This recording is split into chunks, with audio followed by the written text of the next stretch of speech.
네, 레드캠프 오늘은 김병민 국민의힘 최고위원과 함께합니다. 어서 오세요. 예, 안녕하세요. 반갑습니다. 일단 총평 삼아서 어제 임명직 당직자 인선이 있지 않았습니까? 예. 이걸로 당 정비 작업은 일단락됐다 이렇게 자평하십니까? 아직 가야 될 길이 멀고도 멀다고 생각합니다. 네, 일단은 지난주 토요일에 임명직 당직자 전원이 사의를 표명했고 또 거기에 대한 수리가 있었기 때문에 빠른 시간 안에 당을 정비하기 위해서 여기에 대한 인선 작업들이 필요했고요. 거기에 대한 인선이 어제 발표가 됐는데 국민들이 주시는 목소리 잘 알고 있습니다. 이걸로 쇄신이 되겠느냐. 이걸로 지금 있는 보궐선거 참패를 이겨내기 위한 상징적인 조치라고 생각하냐. 주시는 말씀들 다 숙고하고 있고요. 하지만 당이 어느 정도의 안정감도 가져가면서 변화와 쇄신을 위한 여러 걸음들을 떼나가야 되기 때문에 전열을 정비해야 되니까. 이제 전열을 정비하기 위한 시작 단계에 이르렀다고 말씀드리겠습니다. 지금 오시기만 기다렸던 게 하나 좀 정리가 필요한 게 네. 사무총장으로 박대출 의원이 됐다가 나중에 이만희 의원으로 바뀌었다. 예. 일단 이거 팩트죠. 네, 맞습니다. 자, 그러면 바뀌는 과정이 어떻게 되는 근데 겁니까? 됐다가라기보다는요. 네. 일단은 저희의 시스템을 말씀드릴 필요가 있을 것 같은데요. 인사라는 건 어떤 인사든지 간에 첫 번째 초안과 최종적으로 회의에 들어갔을 때 올라오는 안건 인사는 굉장히 많은 시간 시시각각 바뀔 수 있습니다. 회의라는 게 최고위원 회의 최고위원 회의를 말하는 최고위원 회의가 이제 어제 오전 8시에 있다면 저희가 보통 통상 30분 전에 사전 회의를 하면서 여기에 그 인사의 안건들이 올라오게 되는데요. 네네. 그 전날 이거를 그 회의하기 직전에 바로 최고위원들한테 보여주면 그렇죠. 이거는 말 그대로 협의가 아니라 통보 아닙니까? 고민할 시간을 줘야죠. 그래서 그 전날 미리 고심 끝에 만들어낸 이 정도의 안들을 만들었는데 어떻게 생각하냐고 최고위원들에게 메신저를 통해서 전달하게 되죠. 그때는 박대출 의원이었고. 그때는 박대출 의원에 대한 안이 있었던 거고요. 그리고 네, 사무총장. 그래서 7시 반에 사전 최고위원 회의에서 거기서 이만희 의원으로 최종 결정이 돼서 올라온 거죠. 7시 반에는 네. 그러면 밤 사이에 무슨 일이 있었던 겁니까? 인사안을 받아 듣고 여기에 대해서 다양한 의견들을 대표가 청취를 했을 겁니다. 저도 김기현 대표에게 전화를 드렸고요. 내용들에 대해서 제가 갖고 있는 생각도 말씀을 드렸고 예.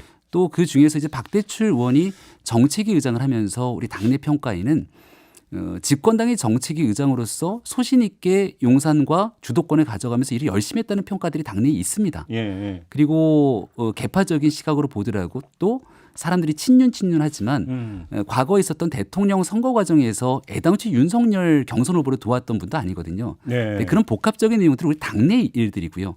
또 외부의 시선에서 바라봤을 때는 임명직 당직자가 다 그만뒀는데 그만두신 분이 다시 사무총장으로 오게 된다는 것을 과연 어떻게 받아들일지를 보면 쉽게 말하면 이제 회전문 아니냐. 이거는 국민들께 설득하기가 어려운 상황일 거라고 아마 많은 분들이 평가했을 거고. 그러면 최고위원도 그 의견을 밤에 네. 김기현 대표에게 전달을 한 겁니까? 이 내용을 포함해서 자주 소통을 하니까 예. 그런 내용들을 전달을 했고 예. 대표께서도 당연히 혼자서 모든 인사를 결단하는 건 아니니 그 내용들을 숙고해서 예, 인사가 바뀐 상황으로 알고 있습니다. 그러면 제가 정리를 하면 밤에 초안에는 박대출 사무총장으로 되어 있었지만 그걸 보고 예.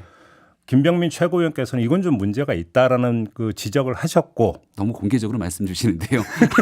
아무튼 그래서 다음 날 7시 반에 사전 최고위원 회의에 가서 이제 그 수정된 안에는 그래서 박대출 사무총장이 아니라 이만희 사무총장으로 바뀌었다. 네. 정리하면 이렇게 되는 얘기죠. 거기에 저 혼자만의 의견은 아니었다는 점을 다른 최고위원들도 그러면 지금까지 의견을 당연히 냈을 거고 어떤 분이 어떤 의견을 냈는지 모르겠습니다만 모르겠으나? 오늘 아침에 조간신문을 보니까 왜냐하면 저는 김기현 대표와 통화를 했지 다른 분들의 통화를 듣지 그렇죠. 못했을 것 그렇죠. 아닙니까? 근데 오늘 아침에 조간 보도를 보니 윤재욱 원내대표께서도 아마 거기에 대한 문제를 제기한 것 같다 이런 내용이 나와서 아마 전체적인 이런 최고위원들의 의견들을 예, 대표께서 숙고하고 조정했을 거라고 그러면 봅니다. 오늘 그 조간 보면 최고위원들의 반발로 바뀌었다 이런 보도가 있었는데 그게 그 맥락으로 이해를 하면 되는 거다 이런 조정 말씀이신 과정이었다. 예.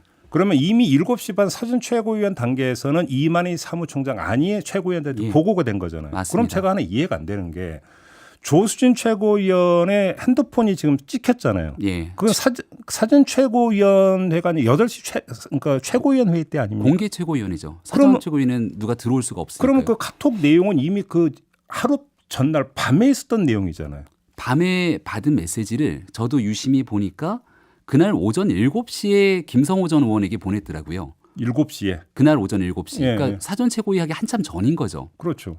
그리고 그 내용을 갖고 주고받았던 대화 내용들이 다 사전 최고에 한참 전에 있었던 내용들인데 근데 그걸 왜 그럼 그걸 8시 이후에 왜 8시 이후에 그걸 꺼내서 보고 있었던 게 사진에 찍힌 거니까 도저히 납득하거나 이해하기 어려운 장면이었다고 생각합니다.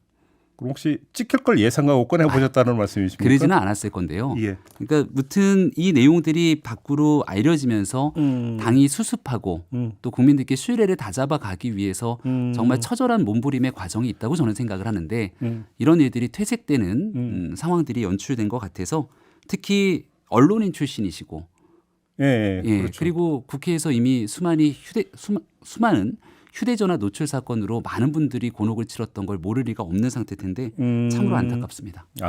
뭐 어떤 말씀이신가 뭐 뉘앙스는 전달이 된 것 같고요. 알겠습니다. 그러면 일단 경위는 파악이 됐고 예. 그럼 이제 문제 제기도 이해가 됩니다. 회전문 인사 아니냐. 바로 직전까지 정책했던 의장했던 분인데 사무총장을 하는 게 과연 이게 변화로 비춰지겠느냐. 그럼 문제 제기할 수 있다고 치는데 네. 그래서 대안이 이만희 의원입니다. 근데 이만희 의원은 TK이고 거기다가 대선 때 후보 수행단장을 지냈던 이른바 친윤으로 분류되는 인물이고 수도권도 아닙니다. 네. 그러면 이 인선은 적절한 인선이라고 평가할 수 있느냐라는 문제가 제기되는데 어떻게 생각하십니까? 일단 지역적인 색채로 보면 그래도 수도권에서 맞는 것이 좋지 않았겠느냐라는 것이 평가입니다. 예. 근데 이제 수도권에 있는 인물들 중에도 저희 자당 국회의원님들이기 때문에 다 긍정적으로 평가를 드리고 싶습니다만은 누군가 수도권에 있는 인물인데 그분이 사무총장을 맡았을 때 당내에서 어떻게 이런 분이 사무총장을 맡아? 라는 평가가 만약 나오게 된다면 개별 인물로서 총선을 끌고 갈 수 있는 리더십이 제대로 확보되지 못한다라고 하는 부정적인 평가도 있을 수 있다고 생각을 합니다. 쉽게 말하면 수도권에서는 인물난이었다 이 말씀이시네. 그러니까 대표께서 갖고 있는 고민은 예. 사무총장의 위치에 있다면 적어도 최소 3선 아무리 낮춰도 재선급 이상에서 안정적으로 당에 있는 모든 사람들과 소통하고 또 그걸 리더십 있게 끌고 갈 수 있는 힘이 있어야 되는데 네. 그런 측면에서 사람에 대한 임무를 굉장히 고심했던 것 같고요. 네. 가능하면 수도권 중심으로 하고 싶은 마음이 제일 컸을 겁니다. 예. 근데 수도권 중심에서 아마 적합한 인물을 찾지 못했다라는 게 대표의 생각이었다고 얘기를 좀 전해 들었고요. 그리고 이만희 의원에 대해서 이제 친윤 색채에 대한 언급도 합니다만은 제가 대통령 선거 내내 이제 대변인으로 활동을 해왔기 때문에 당내에 있는 분들이 정말 뼛속까지 윤석열 대통령과 이 같은 생각을 갖고 있는 분들인지 아니면 이제 우리 당이 후보로 된 상황에서 윤 대통령을 돕기 노력했던 분들에 대한 평가가 갈리는데요.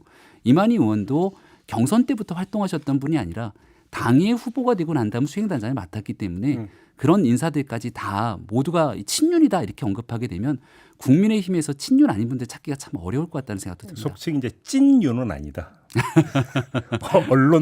언론에서 평가해서 뭐 윤핵관이니 그런 그러니까 찐윤까지는 아니다. 예, 그렇게 사람에 대한 색채를 이렇게 하나로 뭉뚱그려서 규정짓기는 이만희 의원 개인에 대한 평가치고는 조금 네, 박한 면이 있다고 말씀드리고 싶습니다. 또 한 명 김성원 여의도 연구원장 이번에 발탁된 분 이분 수해복구현장 가서 비나 더 왔으면 좋겠다 해서 징계받았던 분이잖아요. 네, 적절한 인사라고 평가하십니까?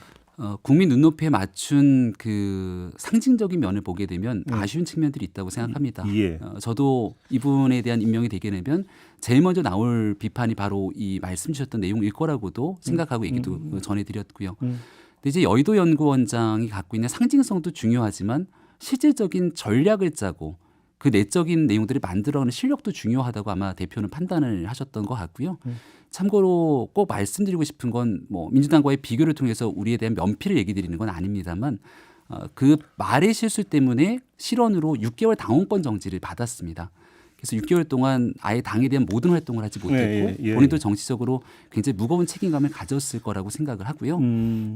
다만 이제 민주당에서 그동안 숱한 문제들이 제기됐을 때 단 1개월의 당원권 정지조차 내리지 않았던 지난날을 생각해 보게 된다면 뭐 민주당에서 지금 김성원 의원을 향해서 쏟아내고 있는 비판들은 자당을 좀 몰아볼 필요가 있다는 말씀을 드리고 그런 책임감들을 바탕으로 더 무겁게 본인이 해야 될 역할들을 정진해 나갈 거라고 생각합니다. 징계 뭐 전부 다 이제 받았고 기간 다 지났으니까 그걸로 책임을 충분히 물은 거 아니냐 이런 말씀이신 거죠? 충분하지는 않지만 그래도 거기에 대한 일말의 책임들은 좀 졌다. 그래서 더 본인이 갖고 있는 무거운 책임감을 가질 거라고 생각합니다. 인사 관련해서 총괄해서 그냥 제가 한번 대놓고 이런 말씀 질문을 드려볼게요. 그러면 그 아무튼 뭐 변하고 이런 걸 떠나서 최종적으로 이 인사인이 나오는데 용사는 전혀 개입한 바가 없습니까?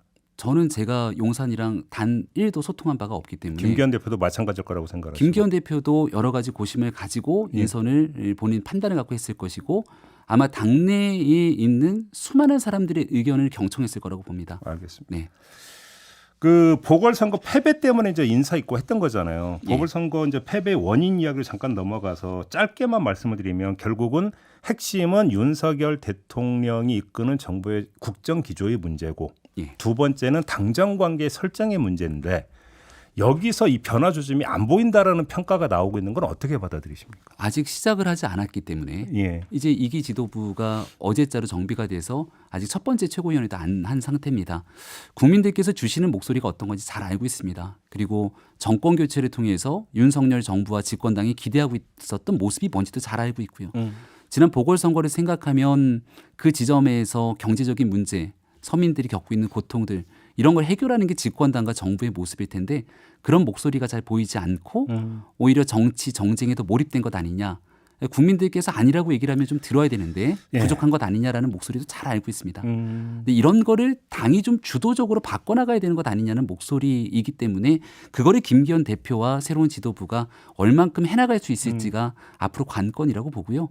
그럴 준비가 되어 있기 때문에 김기현 대표도 자신 있게 이야기를 한 상황이라 생각하면서 여기 최선을 다하려고 합니다. 어제 이준석 전 대표가 기자회견을 했잖아요. 네. 그래서 윤석열 대통령한테 여러 가지 메시지를 던졌습니다. 일단 이건 어떻게 평가를 하세요? 이준석 전 대표도 당내 구성원 중에 한 사람이기 때문에 예. 내고 있는 이야기를 경청하고 있습니다.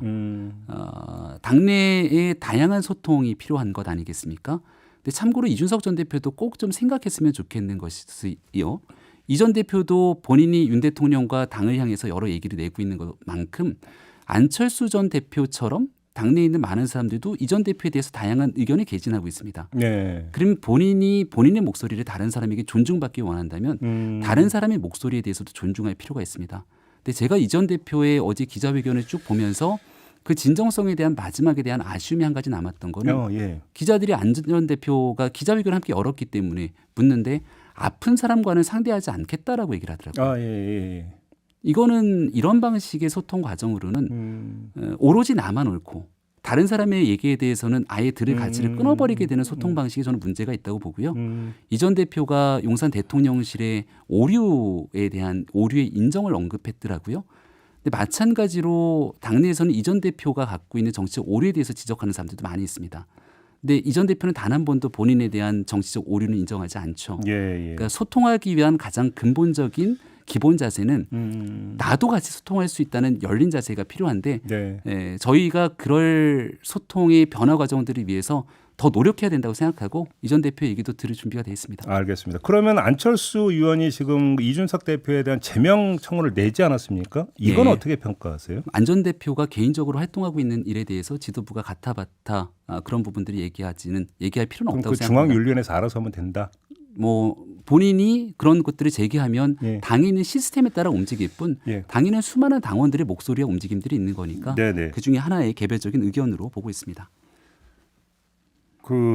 이건 좀 너무 앞서가는 질문이긴 한데 네. 이른바 신당설 얘기 나오는 거 들으셨죠? 좀 많이 앞서가는 질문일 것 같은데요. 성공 가능성이 있다고 보십니까? 만약에 현실화된다면. 예, 대한민국 정당사에 수많은 신당들이 나타났지만 결국은 총선에서의 작은 성공들을 거두고 나서도 국민들께서 내가 찍었던 당이 그 다음 선거 그 4년의 국회 회기 내내 온전하게 존속해 있던 모습들을 아마 못 봤을 거라고 생각합니다. 지난날에 있었던 비례 신당들 많은 신당들에서도 지금 그분들의 정당의 당적을 보게 되면 내가 찍었던 당이 국회의원이 아니라 다른 당으로 가 있던 모습들을 많이 보셨을 거고요. 그래서 국민들께서는 당연히 양당 정치에 대한 여러 가지 정치적 실망 때문에 새로운 정치에 대한 갈망이 있겠습니다만 현실적으로 어려운 부분들을 잘 알고 있다면 지금 있는 기성 정당에서 거기에 대한 국민적 요구를 받아들인 대대적인 변화와 혁신을 추동해 나가는 게 저에게 주어진 과제라고 봅니다. 조금 2부에서 이제 여론조사 전문가 두 분 모시고 이 얘기 잠깐 나왔는데, 그러니까 이른바 금태섭 신당 이것과 합쳐가지고 만약에 총선에 임하면 지역구는 몰라도 비례 의석은 몇 석을 확보할 수 있지 않은 비례 정당은 가능하지 않는가 이렇게 전망하던데 이건 어떻게 생각해요? 새로운 비전들이 있어야겠죠. 이번 강서 보궐선거에서도 진보 정당이 여러 또 같이 함께 나와서 선거를 맞아요. 했는데 맞아요. 정의당을 비롯한 진보 정당들이 얻었던 득표가 현저히 낮았던 점들을 생각하게 된다면 국민들께서 내리는 평가가 굉장히 좀 그냥 막연한 기대감만 갖고 선거에 임하지는 않는다는 판단이 듭니다. 네네. 금태섭 의원이 훌륭한 분이에요. 근데 신당을 만들겠다라고 애드벌룬을 띄운 지 벌써 몇 개월이 지났는데 정확하게 그 신당은 어떤 모습이고 국민께 어떤 희망을 드리고 지금 있는 상황에서 평가를 받기 위한 노력들이 잘 보이지가 않습니다.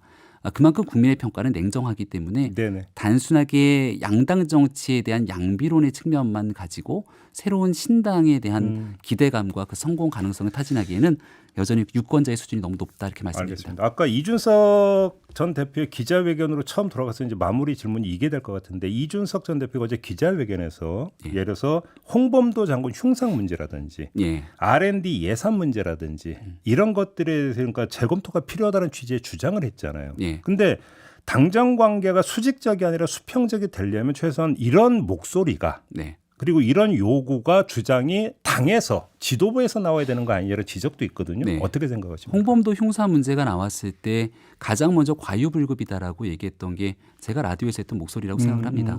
당은 건강하게 얼마든지 자유로운 국민적 눈높이를 바탕으로 이야기할 준비도 돼 있고요.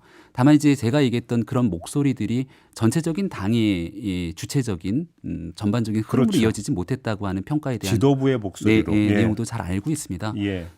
이미 벌써 좀 흘러간 뉴스가 돼버렸죠. 한 달 정도가 지났기 때문에 지금부터 진행되고 있는 많은 이슈들이 또 총선을 앞두고 제기가 될 텐데요. 거기에 맞춰서 정말 국민들과 함께 호흡하고 국민들 편에서 설 수 있는 정당이 이 집권당이 국민의 힘이다라고 하는 상징적 신호를 줄 수 있는 게 중요하다 생각하고 네. 그렇게 갈 준비돼 있다고 봅니다. 알겠습니다. 이제 한 1분 남았는데 네. 국민의힘을 보면서 이제 가장 많이 언론이 또 관심을 기울이고 있는 것 중에 하나가 이제 공천 문제인데 네. 공천 과정에서 뭔가 파열음이 날 가능성은 없다고 자신 있게 말씀하실 수 있습니까? 거기서 파열음이 나면 선거 이기기 어렵고 망하는 선거에서 과반 의석을 확보하지 못하면 우리 윤석열 정부도 매우 큰 어려움에 직면하기 때문에 이른바 낙하산 공천 이런 건 없다고 지도부에 일어나서 자신 있게 말씀하실 수 있습니까? 저는 상식적인 공천을 진행할 거라고 자신 있게 말씀드리겠습니다. 그래요. 알겠습니다. 왜 이 질문을 드리면 어제 김영우 의원하고 인터뷰를 했는데 최소한 어떤 그 용산 출신 이런 분들에 대해서 뭐 이런 거 없다라는 선언이 있어야 되는 거 아니냐라는 이런 말씀을 주신 바가 있어서 한번 제가 질문. 한 15초 남네요. 예. 두려움들이 있잖아요. 공천에 대한 두려움. 근데 공천에 대한 두려움보다 더 큰 두려움은 쓰나미처럼 몰려오는 민심을 통한 패배의 두려움이거든요. 그렇죠. 네, 그거를 어느 정도 경험하고 목격했기 때문에 네. 충분하게 민심에 적합한 총선 준비를 잘하겠습니다. 알겠습니다. 이렇게 마무리하죠. 고맙습니다. 네, 고맙습니다. 김병민 국민의힘 최고위원이었습니다.